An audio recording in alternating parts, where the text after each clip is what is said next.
এজন মানুহে কিমান দিন জীয়াব সেইটো এভাৰেজত আজিৰ দিনত ভাৰতবৰ্ষৰ কাৰণে কিমান জানানে ভাৰতবৰ্ষৰ এভাৰেজ লাইফ এক্সপেক্টেন্সি কিমান হয় around 70 ৰ পৰা 72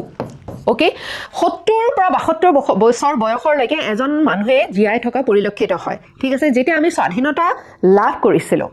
এইটো কিমান আছিল জানানে কেৱল 50 ৰ ওচৰত আছিল কিয় আছিল ইমান কম কাৰণ আমাৰ স্বাস্থ্য ব্যৱস্থা ইমান ভাল নাছিল ওকে আমাৰ লাইফষ্টাইলটো ইমান ভাল নাছিল বহু সময়ত আমি ভোক বা আমাৰ হাংগাৰৰ কাৰণেও আমি কেতিয়াবা আমাৰ মানুহে প্ৰাণ হেৰুৱাবলগীয়া হৈছিল এনেকুৱা এটা পৰ্যায়ৰ পৰা আজি আমি 70-72 বছৰৰ বয়সলৈকে আমাৰ লাইফ এক্সপেক্টেন্সি আমি হলনি কৰিব পাৰিলো আৰু যদি গ্লোবাল এভাৰেজ চাও সেইটো কিমান হয় জানানে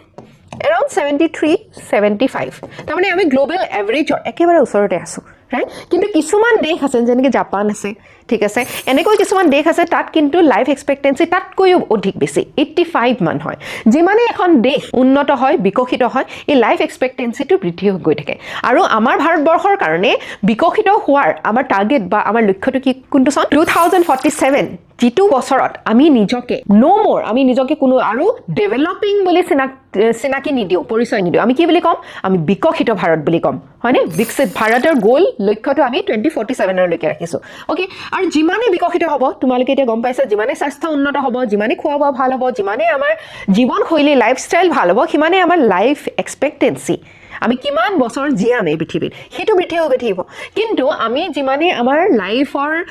আমি হিপাৰে গুছি যাও ঠিক আছে আমাৰ বৃদ্ধ অৱস্থালৈকে আমি গুছি যাও হিমানে আমাক বেমাৰে দেখা দিয়ে হিমানে আমাৰ স্বাস্থ্যৰ অৱনতি ঘটে আৰু তাৰ কাৰণে অতি গুৰুত্বপূৰ্ণ হৈ পৰে এটা দীঘলীয়া জীৱনৰ কাৰণে আমি জীৱনটো কেনেকৈ সেই সময়লৈকে লৈ গৈছো ৰাইট আৰু তাত আমাক বহুত সহায় কৰে কেৱল মেডিচিনছে নহয় আমাক সহায় কৰে আমি জীৱনশৈলীটো কেনেকৈ মেইনটেইন কৰিছো আৰু তাত অতি গুৰুত্বপূৰ্ণ হৈ পৰে যোগা ইন্টাৰনেশ্যনেল যোগা ডে এই যোগা ডে কেতিয়াৰ পৰা আমি পালন কৰি আহিছো 2014 চনৰ পৰা আৰু সাপোৰ্টেড বাই এইটো কেনেকৈ কালি আমি ইউএনৰ কথা পাতিছিলো হয়নে ইউএনৰ জেনাৰেল এছেম্বলিৰ কথা পাতিছিলো ইউএনৰ জেনাৰেল এছেম্বলি এটা প্ৰিন্সিপাল অৰ্গান হয় গোটেই ইউএন খন পৰিচালনা কৰাৰ ক্ষেত্ৰত আৰু আমি এইটো প্ৰপ'জাল ইউএন জেনাৰেল এছেম্বলিত দিছিলো আৰু ইয়াক এডপ্ট কৰা হৈছিল আৰু তাৰে পিছৰে পৰা 21 জুন 2015 চনৰ পৰা আমি ইন্টাৰনেশ্যনেল যোগা ডে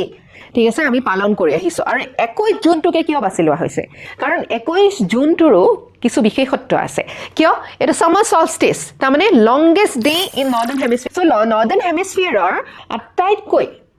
কি দিন